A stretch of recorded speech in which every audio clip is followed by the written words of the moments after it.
hablar de la cruz. El título de esta predicación es La cruz.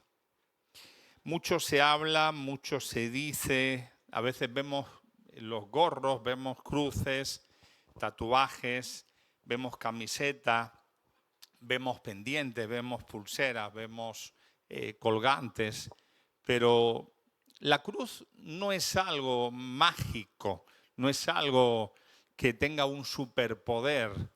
La cruz, que fue donde murió Jesús, tampoco tiene ese poder, sino lo que se ofrecía en esa cruz. Hubieron cientos, miles de personas que murieron en una cruz. Por eso te vuelvo a repetir, la cruz no tiene un símbolo o no tiene nada magistral, pero en esta tarde la cruz que menciona la Biblia fue el lugar donde Jesús venció. Amén. Quiero que me acompañes a 1 Corintios capítulo 1. Vamos a leer el versículo 17 y 18 y luego leeremos el versículo 21 al 24. 1 Corintios 1, 17 dice: pues no me envió Cristo a bautizar, sino a predicar el evangelio, no con sabiduría de palabras, para que no se haga vana la cruz de Cristo. Porque la palabra de la cruz es locura a los que se pierden, pero a los que se salvan, esto es a nosotros, es poder de Dios. El versículo 21 del mismo capítulo 1 dice: pues ya que en la sabiduría de Dios el mundo no conoció a Dios, mediante la sabiduría agradó a Dios salvar a los creyentes por la locura de la predicación. Porque los judíos piden señales y los griegos buscan sabiduría, pero nosotros predicamos a Cristo crucificado, para los judíos ciertamente tropezadero y para los gentiles locura, mas para los llamados, así judíos como griegos, Cristo poder de Dios y sabiduría de Dios. Oramos en esta tarde. Padre, en esta tarde nos sentimos dichosos, felices, bendecidos. Gracias te damos en esta tarde por permitirnos congregarnos, por permitirnos alabarte, adorarte y ahora también por permitirnos escuchar tu palabra. Señor, nuevamente confieso, Espíritu Santo, mi dependencia absoluta a ti. Te ruego que me uses una vez más como solamente tú puedes hacerlo para hablarnos en esta tarde. En el nombre de Jesús, amén. Muy bien, aprovecho también para saludar a todos los hermanos, hermanas, amigos, amigas que nos están viendo por las redes sociales. Entendemos entonces, Pablo está hablando claramente cuando él va a Corinto, él dice: Dios no me ha enviado a bautizar. Porque a veces, por ejemplo, los unitarios o unicitarios, ellos dicen que si alguien no se bautiza no puede ser salvo. Pero eso no es cierto. Alguien dice que ellos dicen que si no se bautizan no pueden recibir al Espíritu Santo, no puede ser lleno del Espíritu Santo, pero eso no es cierto. Hay un pasaje que nos habla en la Biblia de Cornelio, que cuando Pedro está predicando sin ser bautizados, sin ser bautizados por las aguas, son bautizados por el Espíritu Santo, y dice Pedro que les impide que los bauticemos. Ahora, no confunda, el bautismo es necesario. La Biblia dice, Jesús dijo: todo el que creyere y fuere bautizado será salvo. Pero hay personas que van a creer y no se van a poder bautizar. Esa es la diferencia. No me quiero bautizar. Entonces tienes un problema, porque no te quieres bautizar. Pero Pablo lo que está diciendo es: a mí me ha enviado Cristo a predicar el evangelio. ¿Qué es el evangelio? Son buenas noticias, pero ¿cuál es el centro? Es más, me atrevo a decir, ¿cuál es el centro de la Biblia? Es Cristo, es la muerte de Cristo, es la resurrección de Cristo.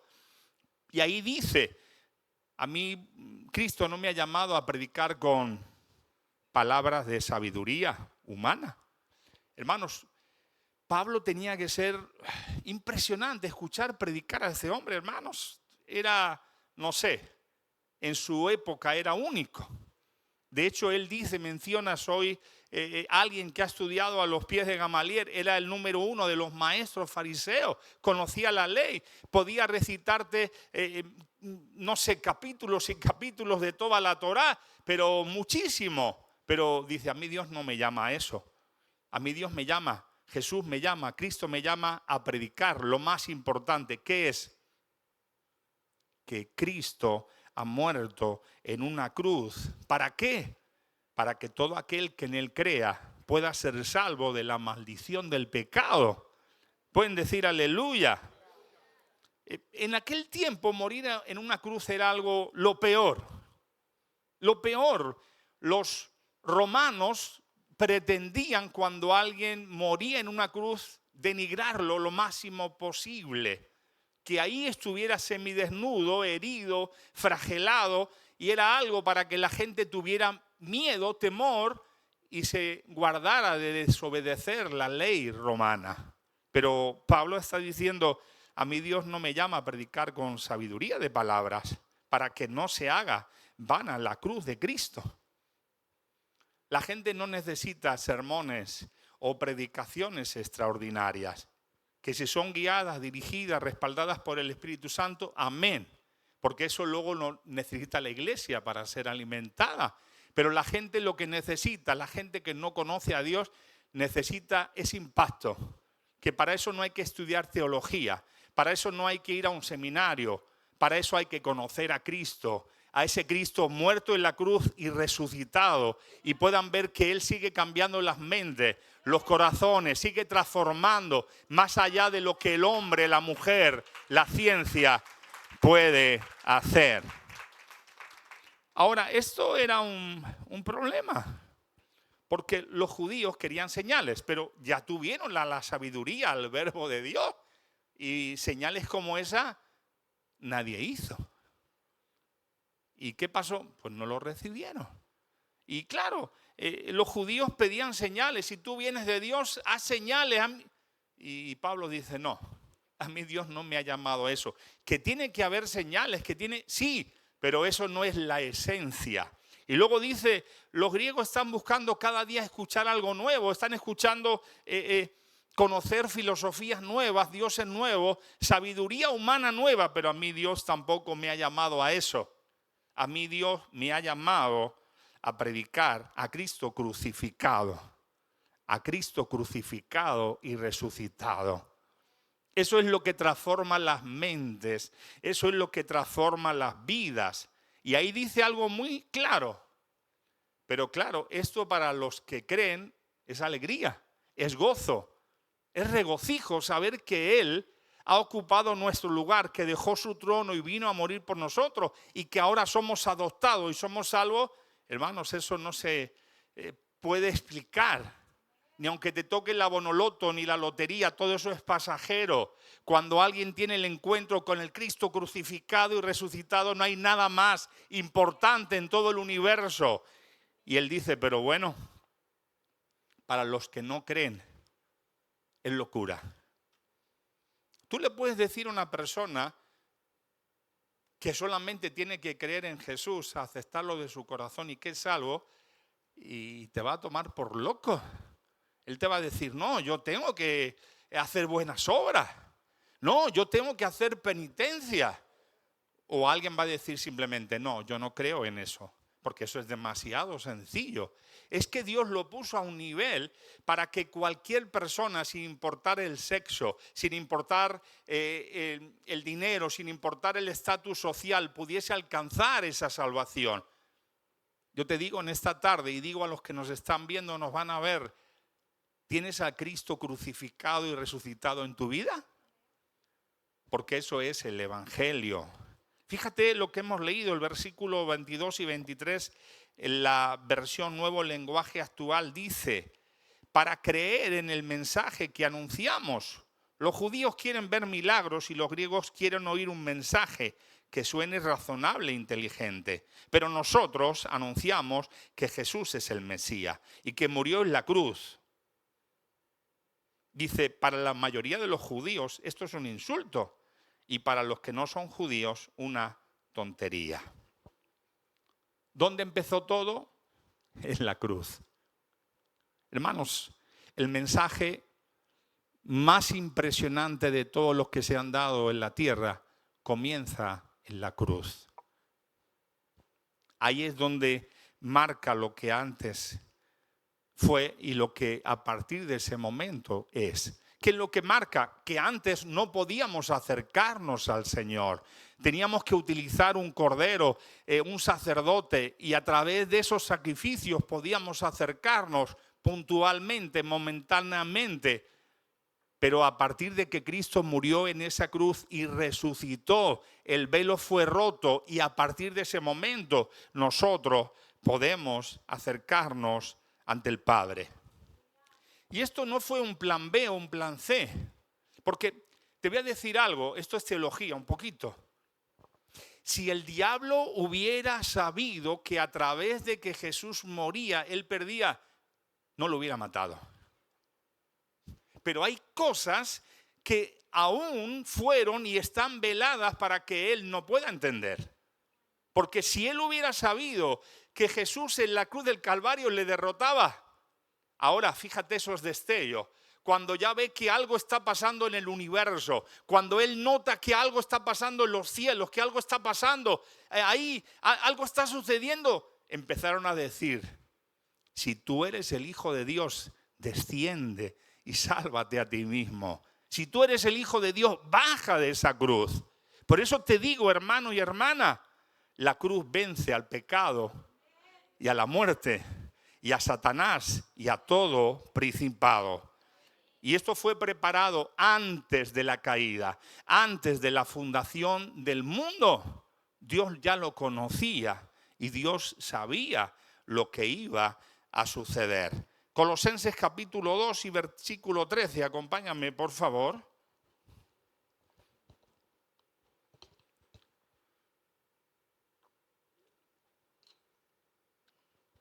Colosenses 2:13.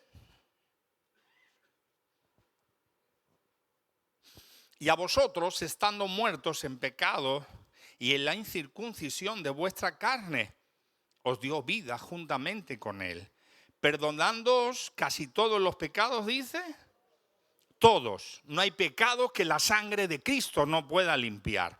Y perdonándoos todos los pecados, anulando el acta de los decretos que había contra nosotros, que nos era contraria, quitándola de en medio y clavándola en la cruz. Y despojando a los principados, a las potestades, las exhibió públicamente, triunfando sobre ellos, ¿dónde? En la cruz. Es impresionante, hermano. Cristo, a través de su sacrificio, todos los pecados de cualquier persona que confiese y se aleje de ellos son perdonados. ¿Cuál pecado? Cualquiera. Cualquiera. No hay pecado que se resista al poder de la sangre de Jesucristo. Dice, anulando el acta de los decretos que había hacia nosotros, contra nosotros. ¿A qué se refiere? Cuando el hombre y la mujer pecan, hay un acta que dice Adán y Eva pecaron. Esa comunión, esa relación que tenían con Dios queda rota. Y a partir de ese momento, esa comunión queda anulada. ¿Pero qué hizo? La anuló. Ya dijo, yo he pagado ese precio, yo he pagado con mi sangre. Y a partir de ese momento ese acta no sirve, no funciona. ¿Qué hizo? Clavándola en la cruz. Pero, hermanos, está hablando espiritualmente. Yo no veo ahí a Jesús que cuando Él resucita toma un acta que no, y va y la clava en la cruz. No, está hablando espiritualmente. Espiritualmente, ahí hay esa situación donde dice que Cristo va donde el Padre, que Cristo desciende ahí al Hades, y ese acta que nos era contraria, la toma espiritualmente y a través de la cruz, la clava en la cruz, y a través de ese momento despoja, quita la autoridad a los principados, a las potestades, y públicamente los exhibe diciendo, yo he vencido en la cruz. Hermano, Dios podía haber buscado otra fórmula, pero no hubiera sido justo. Dios con un dedo podía haber destruido a Satanás y a todos los demonios. pero hubiera sido una lucha sin igual, porque no hay nada que pueda hacer frente a Dios, hermano. Él dice y se hace, pero Dios también tiene sus preceptos, su orden, y Él también ha establecido una ley. Y lo único que podía quitar esa acta, esa autoridad sobre el diablo, el pecado, la muerte y Satanás, era la sangre de Jesucristo. Dice la Biblia, hermanos, que Jesús se hizo maldito por nosotros. Primera de Pedro 2:24 dice: quien llevó él mismo nuestros pecados en su cuerpo sobre el madero, para que nosotros, estando muertos a los pecados, vivamos a la justicia, y por cuya herida fuisteis sanados. Y nos dice Gálatas 3:13: Cristo nos redimió de la maldición de la ley, hecho por nosotros maldición, porque está escrito: maldito todo el que es colgado en un madero, para que en Cristo Jesús la bendición de Abraham alcanzase a los gentiles, a fin de que por la fe recibiéramos la promesa de Dios. Impresionante. Ahora, quiero llevarte un poquito, unos siglos más atrás. ¿Usted se acuerda de Abraham? Abraham, Dios le dice: te voy a dar un hijo, le vas a poner Isaac. Y han pasado muchas situaciones para que ese niño antes nazca. No voy a hablar de Ismael, no voy a hablar de Agar, pero voy a hablar de ese lugar, ese momento en que Dios le dice: oye, Abraham, levántate, toma a Isaac y ve a tal lugar que quiero que me lo ofrezcas como sacrificio. Yo me imagino que Abraham se queda loco, pero él se acuerda y Dios le ha dicho: es en Isaac, es a través de Isaac que todas las naciones serán benditas. Y ¿sabes algo? Dios no miente. Y él dice que al día siguiente, muy de mañana, tomó fuego, tomó la leña, tomó a su hijo y se fue al lugar donde tenía que ir. Y yo me imagino cómo son los niños, ¿verdad? Usted ha viajado con niños, claro, seguramente. ¿Y qué suelen hacer? Vámonos a Sevilla. Y te montas en el coche y en la esquina, ¿y cuánto falta, papá? ¿Verdad? Y has pasado 5 kilómetros, ¿y cuánto falta? Ya falta menos. ¿Sí o no? Algunos lo hacen, ¿verdad? Bueno, yo me imagino a este Isaac que diría: papá, ¿dónde vamos? Tranquilo, hijo. Pero claro, en el fondo, según nos dicen las mismas escrituras, Abraham sabía que si él lo mataba, Dios lo iba a resucitar, pero había que matarlo. Y yo me imagino que pasó y papá, y ya llega un momento que la Biblia menciona: bueno, papá, ya hemos llegado, fuego, la leña, ¿y dónde está el sacrificio? Yo imagino que a Abraham se le saltarían las lágrimas, pues a pesar de que él sabía que Dios lo podía resucitar, me imagino. Y llega un momento en el cual pone a su hijo ahí y el hijo ya no era tan pequeño, el hijo sabía que algo estaba sucediendo. Y cuando Abraham menciona la Biblia que lo va a matar, Dios le dice: tranquilo, one moment, please, no te muevas. Mira a tal lugar y ahí hay un carnero. Ese es el sacrificio que tienes que ofrecer. Eso sucede lo mismo con Cristo, hermano. Nosotros éramos los que teníamos que morir en ese lugar. Nosotros éramos contrario a la ley de Dios. Nosotros teníamos los genes del pecado, éramos esclavos y había un acta que era contra de nosotros. Éramos personas que teníamos las limitaciones para servir a Dios. Y Dios nos vio y dijo: no. Lo mismo que Abraham le dijo: ahí tienes el carnero preparado. Ahí estaba Cristo preparado para morir por toda la humanidad. A veces, hermanos, nos olvidamos cuánto ha costado la salvación y no le damos la importancia que tiene. Leíamos antes que por su herida, hay otras versiones que dicen por su llaga. Era tanto su cuerpo de Jesús, que no era una llaga o dos, una herida, era todo su cuerpo, el cual sufrió para que nosotros pudiéramos tener vida. Valoramos la cruz, Valoramos el sacrificio de Jesús, porque ahí es donde comenzó la historia, hermanos, la mejor historia que nosotros podamos vivir.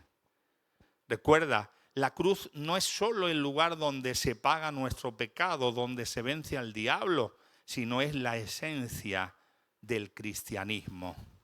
¿Pueden decir aleluya? Otra de las cosas que pasan en esa cruz es lo que se conoce como la doctrina del reemplazo. ¿Qué es esto del reemplazo, pastor? ¿Pagar a plazos? No, reemplazo.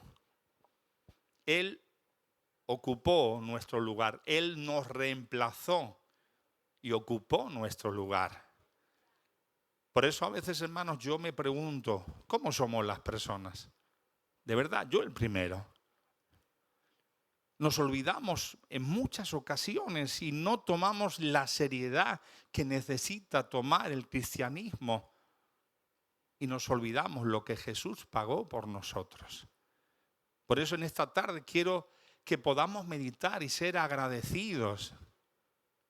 A veces ya no somos ni agradecidos como personas, ¿verdad?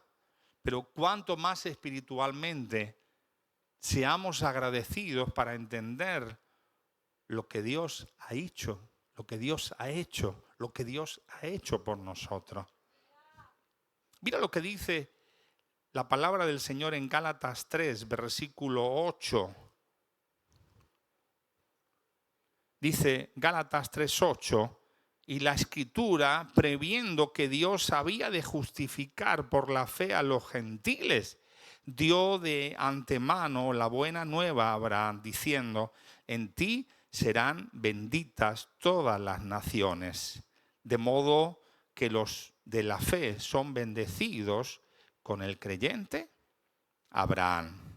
Dios ya sabía, hermanos, que él, su hijo, era el único que podía pagar el precio para la salvación de todos. ¿No te da alegría eso? A veces estamos, Dios, no sé si me amas. ¿Qué más puede hacer Dios para demostrar su amor? ¿Qué más puede manifestar Dios para decirnos que te ama? Por eso es importante, hermano y hermana, ser agradecidos. Hay cosas que Dios nos manda a nosotros. Incluso hay cosas que Dios manda a sus ángeles, arcángeles, serafines, querubines. Pero morir en la cruz solamente podía ser Jesucristo. Y lo hizo, porque ninguno de nosotros teníamos la capacidad para hacerlo. Y Él no vino engañado. Él mismo dijo, nadie me quita la vida. Es más, hermanos, parafraseando un poco, estaban haciéndole el juicio. Y dice la Biblia que no se ponían de acuerdo los que le acusaban. Porque uno decía, sí, porque tú has dicho esto, no, pero lo otro. Y Jesús tuvo que decir, escucha, que yo soy el Hijo de Dios. Ah, blasfemia, ya está, lo matamos. Si Dios sabía que Él iba a hacer eso y lo hacía por amor a ti y por amor a mí, ¿qué valor le estamos dando a esa cruz, a ese sacrificio? Jacob le ofreció a su hermano un plato de lentejas, Esaú, y Esaú vendió la primogenitura. No sé lo que tal vez te está ofreciendo Satanás, el mundo, pero no se puede comparar al amor que Jesús ha derramado por nosotros. ¿Pueden decir aleluya? Es importante, hermanos, porque a través de esa cruz suceden varias cosas. Además del perdón de pecados, además de quitar ese acta que nos era contraria, además de quitar el problema del pecado, la muerte, existe algo que se llama el reemplazo, que lo hemos dicho, la redención, la adopción. Hemos estado hablando mucho en esta semana sobre la redención. Y la Biblia nos habla en Gálatas 4:4 que dice, pero cuando vino el cumplimiento del tiempo, Dios envió a su Hijo, nacido de mujer y nacido bajo la ley, para que redimiese a los que estaban bajo la ley, a fin de que recibiésemos la adopción de hijos. Y por cuanto sois hijos, Dios envió a vuestros corazones el espíritu de su Hijo, el cual clama, Abba, Padre. Así que ya no eres esclavo, sino hijo. Y si hijo, también heredero de Dios. ¿Por medio de quién? Por medio de Cristo. ¿No te da alegría, hermanos, que el Señor ocupó nuestro lugar para que nosotros fuéramos adoptados? Según la ley, en España y en muchos países, cuando alguien adopta a alguien, automáticamente pasa a tener los derechos como si fuera un hijo legítimo. Los mismos derechos. Por eso a veces nos miramos al espejo y que nadie te engañe. Si tú eres un hijo, una hija de Dios, eso es el título mayor que alguien puede obtener. Ser hijo e hija de Dios, a veces lo decimos como que nada, pero ser hijo de Dios, ser hija de Dios, hermano, no se compara con pastor, ni con ministro, ni con profeta, ni con evangelista, ni con apóstol. Apláudele fuerte al Señor. Hablaba en estos días de uno de los versículos para mí más importantes de la Biblia. Toda la Biblia es importante. Pero hay uno que cuando yo pude comprenderlo con mi mente limitada, pero lo pude entender, cambió mi vida. Cuando Jesús está en la cruz del Calvario dice, Padre, perdónalos porque no saben lo que hacen. Pero cuando está ya por concluir esa muerte, ese sacrificio de Cordero Pascual, dice, consumado es. Otras versiones dice, lo he hecho todo, he terminado.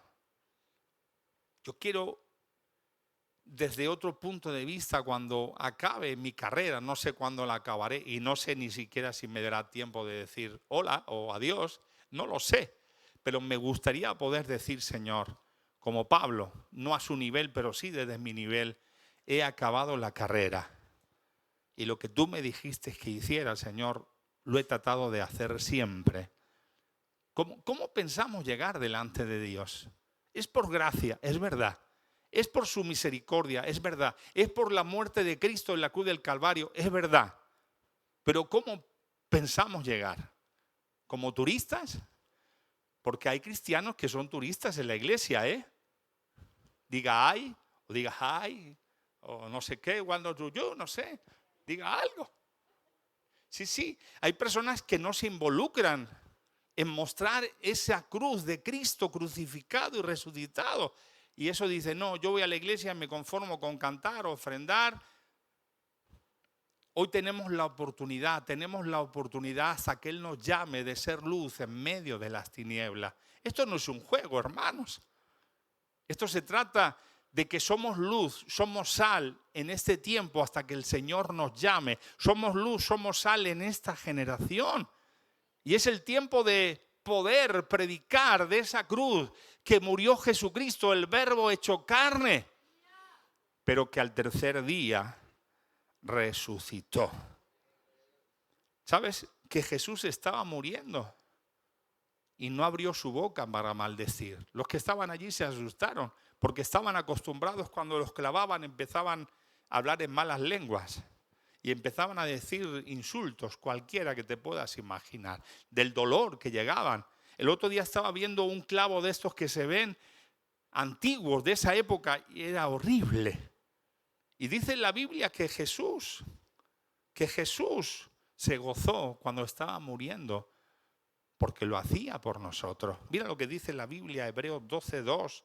Puesto los ojos en Jesús, el autor y consumador de la fe, el cual, por el gozo puesto delante de él, sufrió la cruz, menospreciando el oprobio, y se sentó a la diestra del trono de Dios. Mira, otra versión dice, fijemos nuestra mirada en Jesús, pues de él procede nuestra fe, y él es quien la perfecciona. Jesús sufrió en la cruz despreciando la vergüenza de semejante muerte, porque sabía que después del sufrimiento tendría el gozo y alegría, y ahora está sentado a la derecha del trono de Dios. Impresionante. Yo me imagino que viéndonos a nosotros en su conocimiento previo, cuando estaba sintiendo ese dolor, pensaba en nosotros. Pensaba en ti, pensaba en ti, pensaba en mí. Es impresionante, hermanos, porque Jesús no murió como Dios. Dios no puede morir. Él murió como hombre y sintió todo el peso, además del dolor, todo el peso del pecado sobre sus espaldas. Y de esa manera nos redimió y nos dio redención. Hemos dicho en el pasado lo que es redimir, pero te lo vuelvo a repetir: librar a una persona de una obligación, de un dolor, de una situación penosa, de una esclavitud.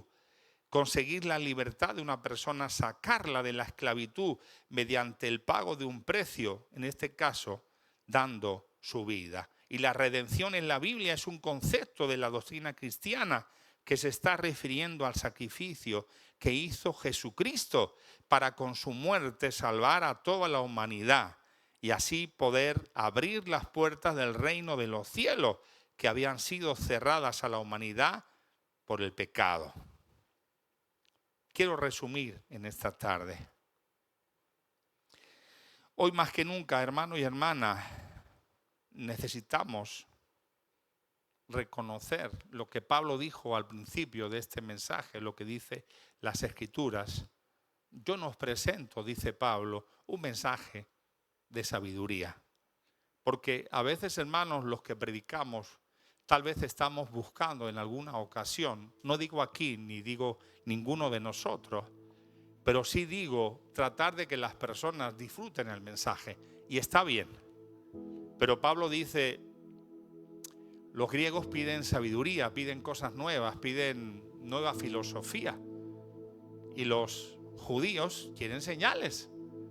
Pero yo no les doy eso.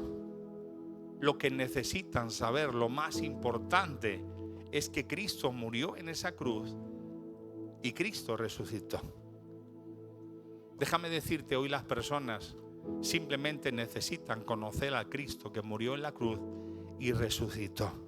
La gente está cansada de religión, necesitan sentir que sus vidas son cambiadas y transformadas, y eso solo sucede cuando la sangre de Jesucristo limpia una vida, transforma una vida. La conclusión de este mensaje es que tenemos que pasar por la cruz. No hay nadie que pueda quitar pecados, solamente Jesús, solamente Dios. Jesús, cuando venían ahí los que traían a aquel hombre de la camilla que bajaron desde el tejado, le dijo, viendo la fe de ellos, te perdono tus pecados. Y ahí decían los fariseos, pero ¿qué dice este? Solamente puede perdonar Dios. Vemos otros casos donde el ciego y lo mismo. Pero el único que puede perdonar pecados se llama Jesucristo. Hay un pasaje en la Biblia que hay que hacer una buena exegesis. Por ejemplo, la iglesia romana, que dice que el Papa y los curas pueden perdonar pecados. Ellos dicen, aquí dice, a los que le retuvierais les serán retenidos y a los que le perdonarais. La exegesis de ese pasaje no está diciendo eso. Lo que está diciendo, si vosotros predicáis el evangelio, los que lo acepten, sus pecados serán perdonados. Y los que no lo acepten, sus pecados les van a condenar. De hecho, Jesús le dijo cuando los mandó de 2 en 2, mandó a esos 50, si no reciben, sacudid el polvo y salir de ese lugar. Y os digo que el castigo de esa ciudad será mucho peor que lo que sucedió con Sodoma y con Gomorra. Tus buenas obras, mis buenas obras, no nos salvan. Que cantemos bien o cantemos regular, o prediquemos bien o prediquemos regular, no nos salva.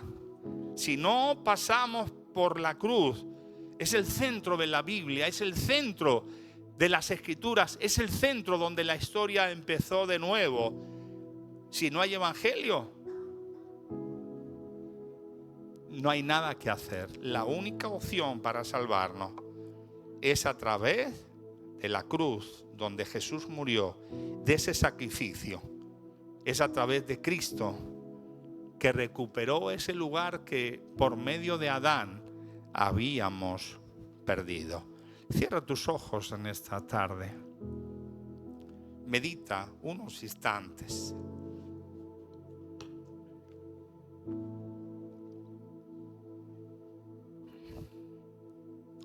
A veces nos olvidamos de esa cruz y nos reímos a veces de Saúl, que vendió su primogenitura por un platito de lentejas o por un platazo de lentejas. Y nosotros a veces cambiamos de vivir en santidad por un placer a vivir en pecado. A veces cambiamos el gozo de la salvación y no valoramos la cruz y no valoramos lo que Jesús hizo en esa cruz, y nos olvidamos de todo lo que Él sufrió. Yo en esta tarde te animo para que pienses de dónde Dios te sacó, de dónde Dios te está cuidando hoy. Y te quiero decir algo: lo que estamos viviendo aquí en la tierra, tarde o temprano se va a acabar. Cuando estemos en su presencia, si somos sus hijos, podemos vivir por toda la eternidad. Por eso enfócate en ser luz, en ser sal en medio de este tiempo. Padre, en esta tarde yo te doy gracias. Te doy gracias por tu amor, por tu misericordia.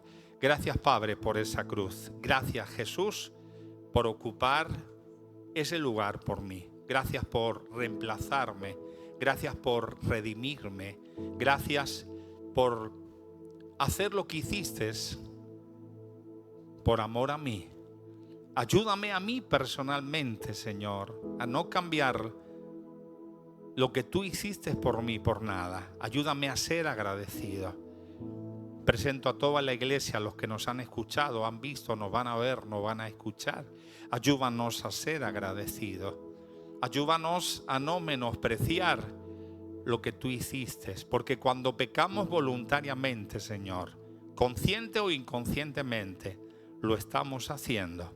Ayúdanos, Espíritu Santo, a ser hombres y mujeres que podamos marcar la diferencia, que entendamos que ese momento de la humanidad en la cruz del Calvario fue único, a pesar de que muchas personas, miles, murieron en una cruz semejante. El único Cordero de Dios, Señor, eras tú. Gracias por tu sangre, gracias por tu amor, gracias por tu misericordia. Te damos gracias, Padre, en el nombre de Jesús. Amén y amén. Dale un fuerte aplauso al Señor.